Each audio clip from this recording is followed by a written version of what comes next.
Assalamu alaikum. I hope you all are fine and doing good. Welcome to new lecture, and here we will discuss Pythagoras theorem. Basically, this theorem is applicable only on right angled triangle. ठीक है, बाकी अगर हम देखें तो ये किसी भी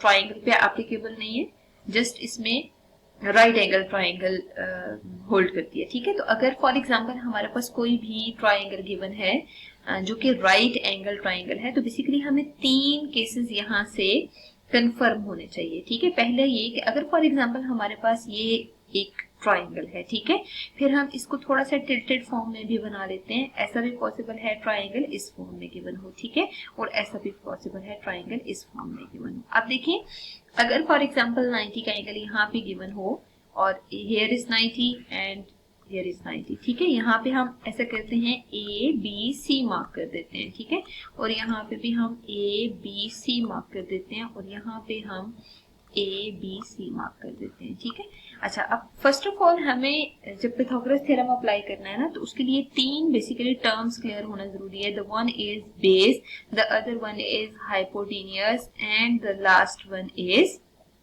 परपेंडिकुलर. ठीक है, तो ये सब जो टर्म्स है ना, ये हमें क्लियर होनी चाहिए ताकि हम आगे इनको अप्लाई कर सके. तो बेसिकली ये तीनों टर्म्स होती क्या है, यहाँ चेक करते हैं.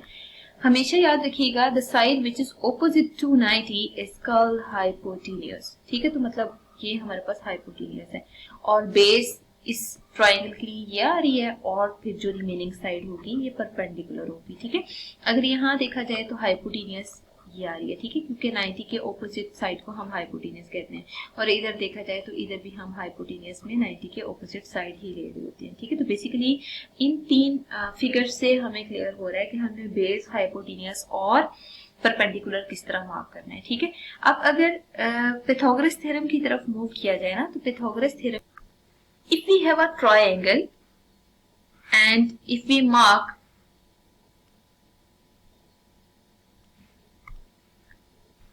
पॉइंट्स ए बी सी, ठीक है, और बी पॉइंट में 90 का एंगल बन रहा हो, तो मेजरमेंट एंगल बी 90 के इक्वल है, तभी हम इसे राइट एंगल ट्राइंगल कंसीडर करेंगे. ठीक है, तो हमेशा याद रखिएगा कि अकॉर्डिंग टू पाइथागोरस थ्योरम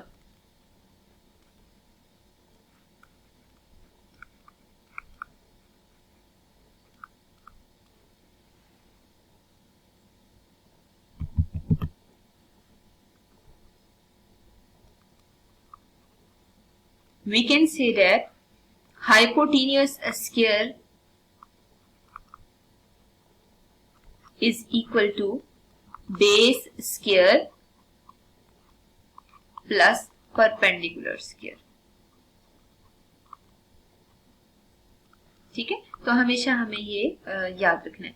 अब देखिए, यहाँ पे अगर फिगर में मार्क किया जाएगा ना, what is hypotenuse here, the side opposite to 90 degree is called hypotenuse. ठीक है, और अगर यहाँ पे बेस चेक की जाए तो बेस ये आ रही है और परपेंडिकुलर हम इसको कंसीडर करेंगे. ठीक है, तो बेसिकली ये क्राइटेरिया था. अगर हम मैथमेटिकली लिखना चाहें तो A B is basically perpendicular here. ठीक है, B C is base and A C is hypotenuse.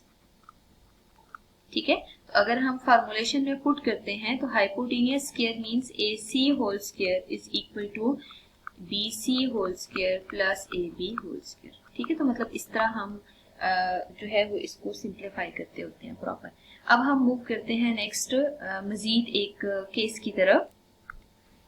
अगर इसी ए बी की जगह हमें triangle P Q R given हो, ठीक है, फॉर एग्जाम्पल हम यहाँ पे small capital P, capital Q और कैपिटल आर मार्क कर देते हैं. ठीक है, अगर हमें ये तीन पॉइंट्स गिवन हो तो मैथमेटिकली हम ऐसा करते हैं कि अगर ये 90 का एंगल आ रहा है ना, तो 90 के ऑपोजिट साइड हमें कंफर्म है कि ये हाइपोटेनियस है, और इस कैपिटल क्यू के ऑपोजिट साइड को स्मॉल क्यू, कैपिटल आर के ऑपोजिट साइड को स्मॉल आर और कैपिटल पी के ऑपोजिट साइड को स्मॉल पी लेट करने. ठीक है, अब आप क्या करें कि यहाँ पे चेक करें हाइपोटेनियस पी आर का होल स्क्वायर आ रहा है, ठीक है। तो according to Pythagoras theorem hypotenuse square is equal to base square plus perpendicular square, ठीक है। तो यहाँ पे मैंने जो हाइपोटेनियस है उसको एच बाई पी से डिनोट किया है। तो अगर आप शॉर्ट फॉर्म में लिखना चाहें तो आप यूं लिख सकते हैं, ठीक है। परपेंडिकुलर के लिए भी P E R just whole square लिख लें तो इनफ है, ठीक है।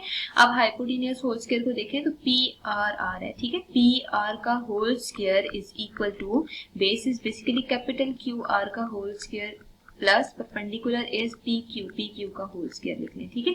अब आप देखें पी आर का whole square basically Q square की इक्वल है, क्यू आर का whole square basically R square की इक्वल है और पी क्यू का whole square small P square की इक्वल है, ठीक है। तो इन टर्म्स ऑफ अगर आपने small P small Q small R देखा तो आपके पास जो रिलेशन आ रहा है Q square equals R square plus P square. अब जरूरी नहीं है हर बार यही हमारे पास रिलेशन होल्ड करे। फॉर एग्जांपल हम इस ट्राइंगल में जो पॉइंट्स हैं उनको चेंज करते हैं, ठीक है। मे बी पॉसिबल आप क्यू यहाँ ले रहे हो, पी यहाँ ले रहे हो, आर यहाँ ले रहे हो, ठीक है।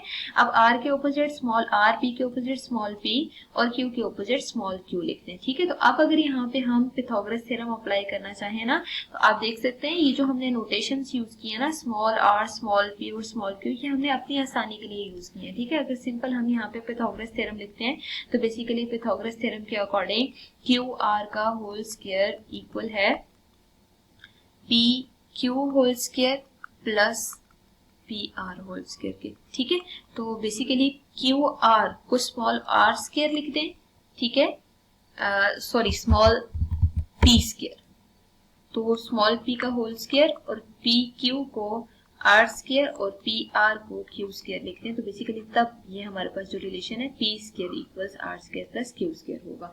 और इसी तरह यहाँ पे आप देख सकते हैं हाइपोटेनियस क्यू थी ना, तो जब स्मॉल क्यू हाइपोटेनियस थी तो Q square equals R square plus P square. लेकिन अगर फॉर एग्जाम्पल पी क्यू के अलावा आर गिवन हो तो फिर R square equals P square plus Q square की फॉर्म में आप लिखेंगे, ठीक है। तो पाइथागोरस थ्योरम हमेशा जो है वो स्टेटमेंट टू स्टेटमेंट वेरी करता है बट वेरिएबल फॉर्म में। अगर हम इन जनरल डिफाइन करते हैं तो ये स्टेटमेंट हमेशा सेम रहती है कि hypotenuse square equals base square plus perpendicular square, ठीक है। हमेशा हम इस स्टेटमेंट के अकॉर्डिंग ही कर रहे होते हैं। तो मतलब जब भी आपने पाइथागोरस थ्योरम की स्टेटमेंट को अप्लाई करना है तो that is hypotenuse square equals base square plus perpendicular square, और हाइपोटेनियस सबसे ग्रेटेस्ट साइड आ रही होती है।